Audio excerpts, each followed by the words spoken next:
What's up, guys? It's me, Barbarisi from the Bronx, now Manhattan. What's happening? What's happening? What's happening? So, guys, my voice is still a little hoarse. I'm trying to get together. I'm trying to get up to par. But I just want to, nevertheless, I want you to see behind me, guys. I want you to witness this. You see this? This is essentially where I would sleep, in places like that, guys. So here I am, me, now, and that was me before. You know, when I look at places like that, I never forget where I came from. And I never forget that that's how I used to live. And I always want to remain humble and grateful that I am not living on the streets like that anymore. To live like that on the streets, guys, is not easy for anybody. Okay, it is very difficult to be homeless on the street, especially when you don't have any family. You know, a lot of times, yes, people have street family, but some people don't. Some people that are out on the street, that are homeless, don't even have that. And that's when things get scary, when you're essentially alone by yourself, you have no one to talk to. It becomes a very lonely place. The world becomes a very lonely place, guys.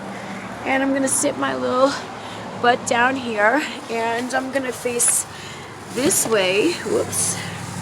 And I'm just gonna let you guys see what is going on out there.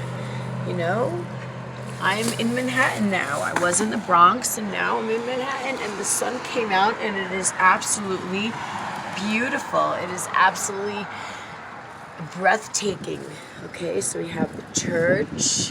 You know, I'm trying the best I can, guys, you know, with the equipment I have. If you can call it equipment, it's more just my phone that I have, and I'm doing the best I can with it, you know. I'm so grateful that the sun came out. I love basking in the sun. It feels so good on your face, on your hair, the back of your head, all of it.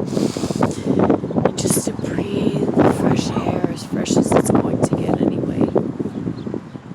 What building is this? So I am in front of New York Hotel Trades Council and Hotels Association of New York City, Inc., Harlem Health Center. That is where I am in front of, as you can clearly see. That church is so beautiful, right? Am I getting it?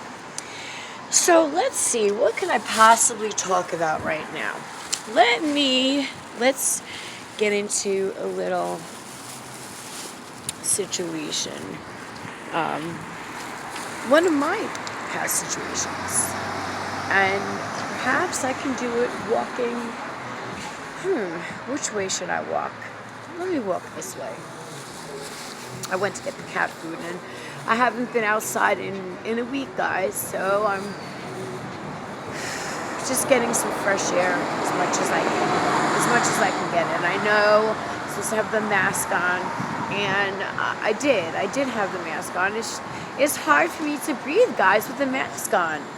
You know, I'm not accustomed to first of all, it's like, how could I put it?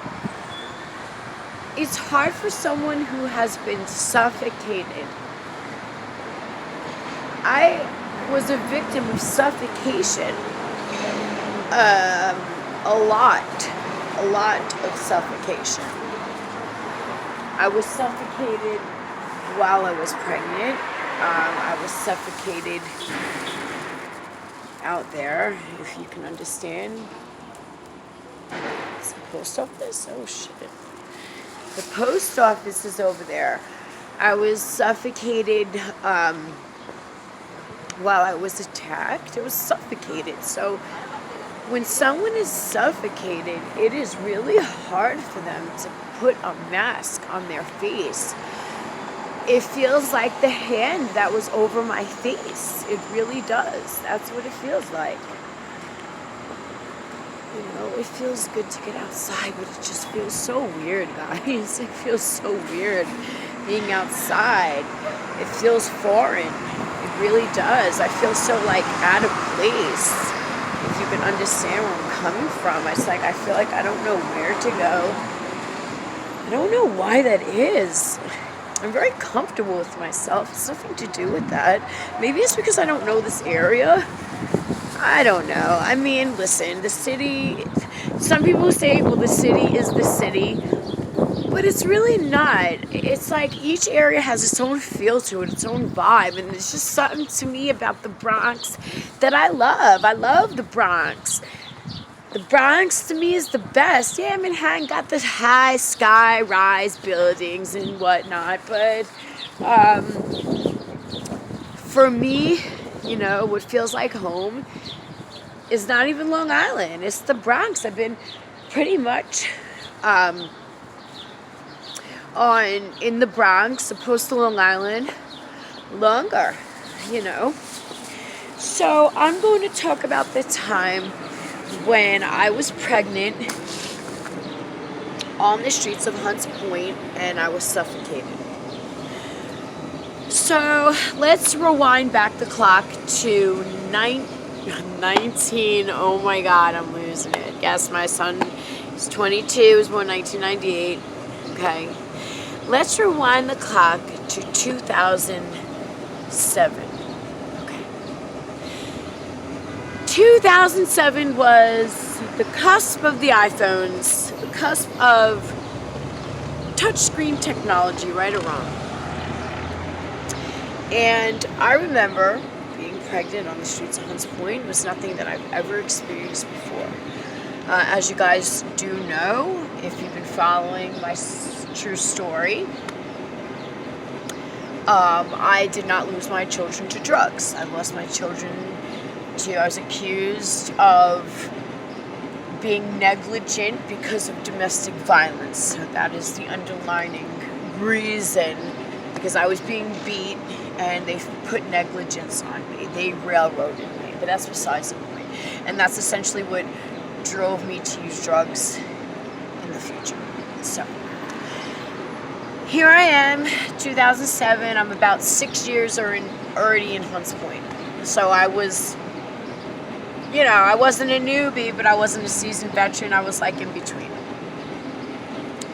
So, being there 6 years, homeless, strung out on drugs, everybody knew me in the area, so I'm cool with everybody. But when I got pregnant, when you're pregnant on the street and a prostitute using drugs, even people that are on drugs look at you a certain type of way. It is stereotyped even amongst your own. Okay? Nobody looks at you the same once you become pregnant and on the streets. In my opinion, I feel that you are scrutinized even among the ones that scrutinize themselves. So, it's kind of like a loss of respect that you get from people. And you have to understand, because when you're pregnant out there, it's a horrible thing. It's scary. It's lonely. It's everything like negative as far as like being in that predicament, pregnant, homeless, on drugs, no family, you're not getting the proper nutrition, you're not getting the proper rest, and if you're far gone in depression and you really have no resources, you're going to continue to be that way.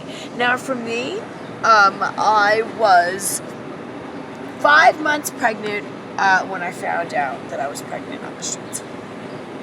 And I got locked up, and the doctor in Lincoln Hospital, because I went there because I was, sick, so to go there, I wasn't feeling good, so they brought me to the hospital, and the doctor just pulled out, she said something's not right, there was a foul odor coming